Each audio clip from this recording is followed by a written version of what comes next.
ሰበር መረጃ ከቁልቢ ገብርኤል ተሰምቷል። በቅድሚያ ለመላው የኦርቶዶክስ ተዋሕዶ እምነት ተከታዮች እንኳን ለቅዱስ ገብርኤል ዓመታዊ በዓል በሰላም አደረሳችሁ እንላለን። ይህ ዴይ ቱ ዴይ ኢትዮጵያ ነው። በቀዳሚው መረጃችን በቁልቢ የቅዱስ ገብርኤል ንግስ በዓል ላይ በቁጥጥር ስር ከዋሉት 15 ግለሰቦች መካከል 8ቱ በእስራት እንዲቀጡ ዛሬውኑ መወሰኑን የፌዴራል ፖሊስ አስታውቋል። ግለሰቦቹ የፈጸሙት አሳፋሪ ተግባርም የበዓሉ ታዳሚዎችን በእጅጉ አሳዝኗል። በተያያዘ መረጃ የፖሊስ መግለጫን እንመለከታለን። በተለይ ኦርቶዶክሳውያን የድሬዳዋ ሕዝብን በደንብ ልታመሰግኗቸው ይገባል። የዘንድሮ የቁልቢ ገብርኤል ክብረ በዓል አስመልክቶ የፌዴራል ድሬዳዋና ኦሮሚያ ፖሊስ መግለጫ አውጥተዋል። በበዓሉ ላይ የተከናወነው አስገራሚ ነገር በብዙዎች አድናቆትን አግኝቷል። መረጃዎችን በዝርዝር ስንመለከት በቁልቢ የቅዱስ ገብርኤል ንግስ በዓል ላይ በቁጥጥር ስር ከዋሉት 15 ግለሰቦች መካከል 8ቱ በእስራት እንዲቀጡ ዛሬውኑ መወሰኑን የፌዴራል ፖሊስ አስታውቋል። ግለሰቦቹ የፈጸሙት አሳፋሪ ተግባርም የበዓሉ ታዳሚዎችን በእጅጉ አሳዝኗል። በዓሉ በሚከበርበት አካባቢ ወንጀል በሚፈጽሙ ተከሳሾች ላይ አስቸኳይ ውሳኔ ለመስጠት እንዲያስችል የተቋቋመው ፈጣን ጊዜያዊ ችሎት የምዕመናንን ጌጣጌጦች፣ የመኪና ዕቃዎችንና የሞባይል ስርቆት ወንጀል ፈጽመው እጅ ከፍንጅ በቁጥጥር ስር ውለው ከተከሰሱ 15 ግለሰቦች መካከል በ8 ተከሳሾች ላይ ከ1 ወር እስከ 2 ዓመት የሚደርስ የእስር ቅጣት ውሳኔ ተላልፎባቸዋል። በአንዲት ሴት ተከሳሽ ላይ ደግሞ የ500 ብር ቅጣት ተወስኖ ከእስር እንድትለቀቅ መደረጉን የጠቀሰው ፖሊስ የቀሩት 6 ተከሳሾች ጉዳያቸው በምርመራ ሂደት ላይ መሆኑንም ገልጸዋል።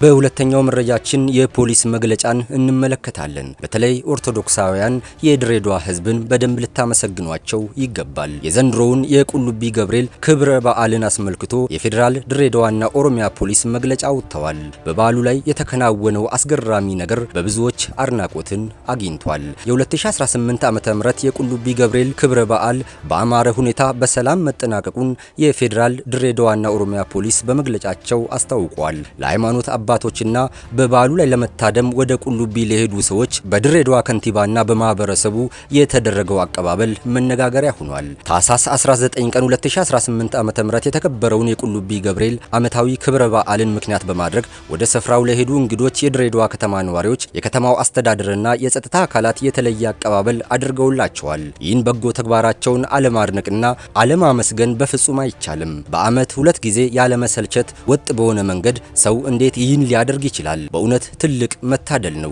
ይህን ሁላችሁም ልታመሰግኑ የሚገባችሁ ጉዳይ ነው። ከዋዜማው ታህሳስ 18 ቀን 2018 ዓ.ም ጀምሮ የድሬዳዋ ከተማ አስተዳደር ከንቲባ ክቡር አቶ ከድር ጁዋርና የከተማው ፖሊስ ጠቅላይ መምሪያ ኃላፊ ወደ በዓሉ ስፍራ የሚመጡ እንግዶችን መንገድ ላይ ቆሞ በመጠበቅ እንኳን ደህና መጣችሁ ብለው ሲቀበሏቸው ውለዋል። በኦሮሚያ ክልል ምስራቅ ሐረርጌ ዞን የሚከበረው ይህ በዓል ያለምንም የጸጥታ ችግር በሰላም ተጠናቋል። ይህንንም የፌዴራል ኦሮሚያና ድሬዳዋ ፖሊስ በመግለጫቸው አረጋግጠዋል። የድሬዳዋ ፖሊስ ጠቅላይ መምሪያ የቅዱስ ገብርኤል ንግስ በዓል በሰላም እንዲጠናቀቅ ከፍተኛ አስተዋጽኦ ላበረከቱ አካላትም በዛሬው ዕለት ምስጋና አቅርቧል። በኢትዮጵያ ኦርቶዶክስ ተዋሕዶ እምነት ተከታዩ ዘንድ በዓመት 2 ጊዜ በታላቅ ድምቀት የሚከበረው የቅዱስ ገብርኤል በዓል ያለ አንዳች የጸጥታ ችግርና የትራፊክ አደጋ በሰላም ተከብሮ መጠናቀቁን የገለጸው የድሬዳዋ ፖሊስ በዓሉ ፍጹም ሰላማዊ በሆነ መንገድ ተከብሮ እንዲያልፍ የምስራቅ ኢትዮጵያ የጸጥታ አካላት ማለትም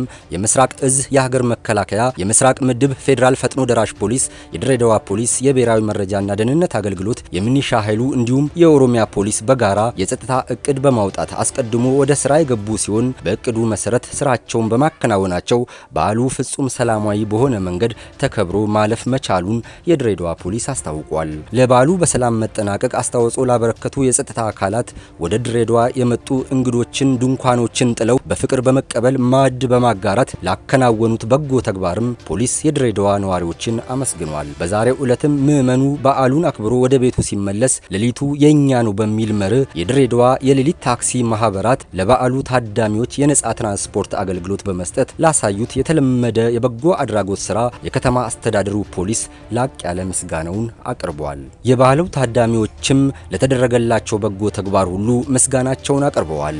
ይህ የድሬዎች አስደናቂ ስራ በሌሎች አካባቢዎችም ጭምር ሊለመድና ተጠናክሮ ሊቀጥል ይገባዋል እንላለን። ውድ ተመልካቾቻችን ለዛሬ ወደ እናንተ ያደረስናቸው መረጃዎቻችን ይህን ይመስሉ ነበር። አብራችሁን ስለነበራችሁ እናመሰግናለን። በየቀኑ የጥንቃቄ መልእክት እንዲደርሳችሁ ቻናላችንን ሰብስክራይብ በማድረግ ቤተሰብ ይሁኑ። ይህ ዴይ ቱ ዴይ ኢትዮጵያ ነው።